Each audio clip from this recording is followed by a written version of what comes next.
Tu n'étais pas prêt?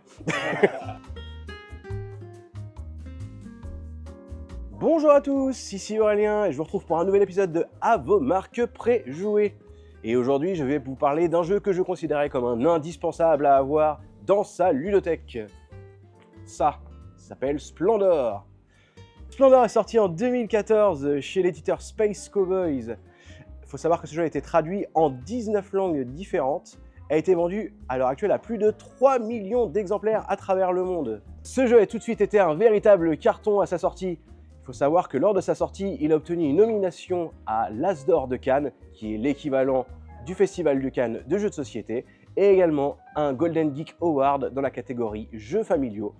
Le Golden Geek Award, en soi, c'est une récompense donnée par les internautes du site Board Game Geek, qui est le plus gros site de jeux du monde. Fort de son succès, Marc-André, l'auteur de ce jeu, a sorti en 2017 une extension qui s'appelle Les Cités de Splendor. Suite à cela, en 2020 est sorti le jeu Splendor Marvel, se basant sur la franchise Marvel, la fameuse franchise avec tous les super-héros. En 2022, Splendor Duel sort avec l'aide de l'excellent, le génialissime, l'immense Bruno Catala, dont on parlera dans une autre vidéo, car si vous ne l'avez pas deviné, je l'adore. En 2023 est sorti une exclusivité sur le marché coréen, un Splendor dans la thématique des Pokémon, que vous ne trouverez pas en France, c'est une exclusivité coréenne. Et en 2024, 10 ans du jeu, une refonte totale des graphismes de Splendor. Après cette petite introduction, nous allons parler du jeu en lui-même. Donc, dans l'univers de Splendor, vous allez vous retrouver dans la Renaissance, où vous allez incarner de riches marchands qui vont tenter de commercer des pierres précieuses. Ces pierres précieuses, une fois commercées, vous rapporteront des bonus qui vous permettront d'influencer différents marchands, mécènes, nobles, qui vous permettront de vous rapprocher de la victoire. Et tout de suite, allons jouer. Je vais vous présenter le matériel pour jouer à Splendor. Nous allons tout d'abord commencer à vous parler des pierres précieuses qui se trouvent en hauteur du plateau. Donc nous avons 5 types de pierres précieuses, du rubis en rouge, du saphir en bleu, de l'onyx en noir, du diamant en bleu, et en vert, nous allons retrouver les émeraudes. Juste à côté des émeraudes, va se trouver des jetons Joker qui vont vous permettre d'avoir un type au choix de pierres précieuses qui vous aidera pour de futurs achats. Ensuite, les cartes pierres précieuses que l'on va acheter à l'aide des pierres que je vous ai précédemment présentées. Donc, on voit le type de carte avec le symbole en haut à droite des cartes. Donc celle-ci, effectivement, est un diamant, celle-ci est un saphir, celle-ci est une émeraude. Donc voilà, ces cartes ont un coût que l'on va venir acheter avec les pierres qu'on va avoir juste ici. Je vais prendre l'exemple de celle-ci.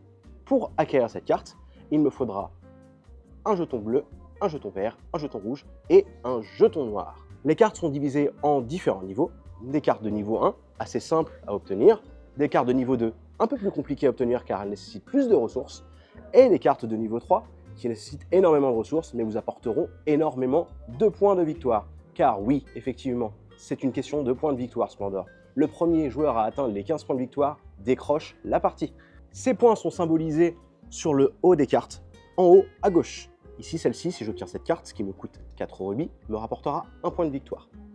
Ainsi de suite pour les cartes de niveau 2 et niveau 3. Celle-ci me rapportera 2, celle-ci me rapportera 4.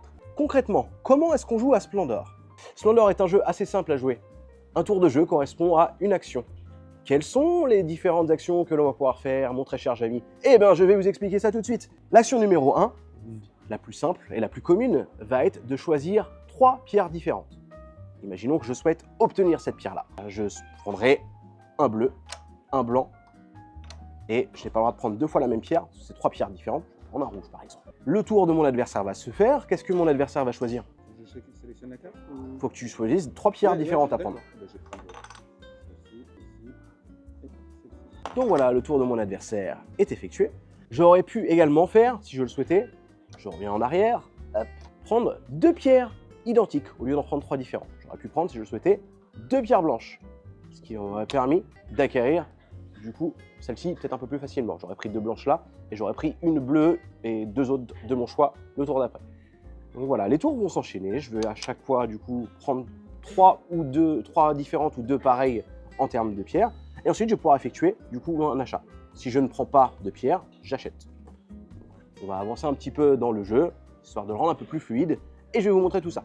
Voilà, je commence à avoir pas mal de pierres et je vais pouvoir commencer à acheter un petit peu. J'ai 2 pions blancs et un pion bleu, parce que j'ai acheté du coup différentes pierres au tour précédent. Là, je vais choisir de ne pas acheter ce tour-ci, je vais choisir d'acheter la carte directement. Donc je peux prendre 2 blancs et un bleu que je vais dépenser et remettre ici. J'ai tout de suite une carte verte, du coup, ce qui me fera un coup de 1 en vert en moins pour les autres cartes que je vais acheter, parce que celle-là, je vais la garder de façon permanente devant moi. Je ne vais pas avoir besoin de la reposer, du coup, au niveau de la caisse. J'ai pris ma pierre, je vais pouvoir mettre une nouvelle carte. Et c'est ça Splendor. Du coup, on va enchaîner les tours, récolter du coup des cartes au fur et à mesure. Et on va continuer à avancer un peu plus loin dans la partie et on va vous expliquer tout ça. On arrive à un stade du jeu où ça devient très intéressant. Mon adversaire a 4 gemmes vertes plus 2 permanentes, ce qui en fait un total de 6. Sur le plateau, avec cette carte ici, qui me coûte 6, il peut acheter cette carte. Ce qu'il va faire tout de suite, il fait tapis. Il prend cette carte. Il obtient tout de suite, il va les laisser là où elles sont. Hop. Il obtient immédiatement 3 gemmes rouges, 3 gemmes vertes, 3 gemmes noires, ce qui lui permet d'obtenir directement François Ier, qui se trouve juste ici, et qui permet d'obtenir 3 points supplémentaires qui vont le rapprocher de la victoire. On arrive à un autre moment spécifique de la partie. Je ne vous ai pas encore parlé de ces petits jetons-là. À quoi est-ce qu'ils servent? Ces jetons vont vous permettre de réserver une carte si vous le souhaitez. Je souhaite notamment cette carte-là ardemment. Oui, on utilise encore le mot ardemment 2024. Il faut savoir que je peux la réserver si je le souhaite. Ce que je vais faire, c'est-à-dire que je prends un petit jeton jaune que j'ai juste ici, je prends la carte, je la mets de côté, et dès que je pourrai payer le coût de cette carte-là, sachant que je peux réserver au maximum jusqu'à 2 cartes. La partie continue. C'est à mon tour de jouer.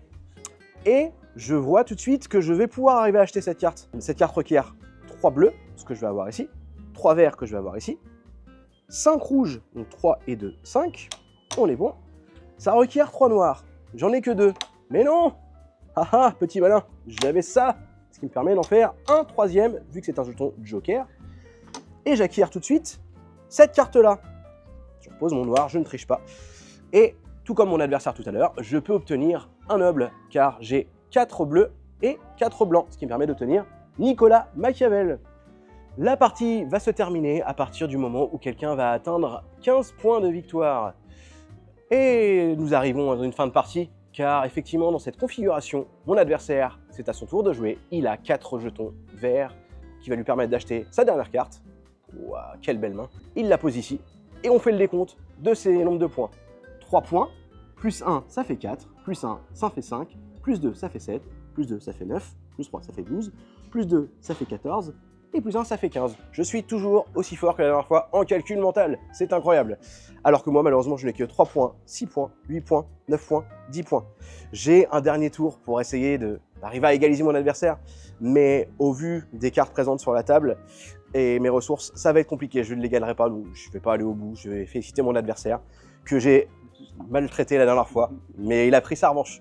Donc voilà, je vous ai présenté Splendor, un jeu de gestion de ressources, parce que c'est un jeu de gestion de ressources assez simpliste. Ce que j'aime bien avec ce jeu, c'est qu'il est très addictif et surtout, c'est assez nerveux. Un tour est égal à une action, comme je vous l'ai dit tout à l'heure. Si j'avais une petite astuce à donner, ça serait d'être toujours vigilant à ce qui se passe sur le plateau. Je vais toujours essayer d'empêcher, pour ma part, c'est ma petite astuce mais je suis un peu fourbe, d'empêcher l'adversaire d'aller chercher les cartes qu'il désire. Donc je les réserve avant qu'il puisse arriver à les prendre. Bien vu l'aveugle. C'est tout pour moi pour aujourd'hui, je vous souhaite une très bonne journée et je vous dis à très vite. Salut!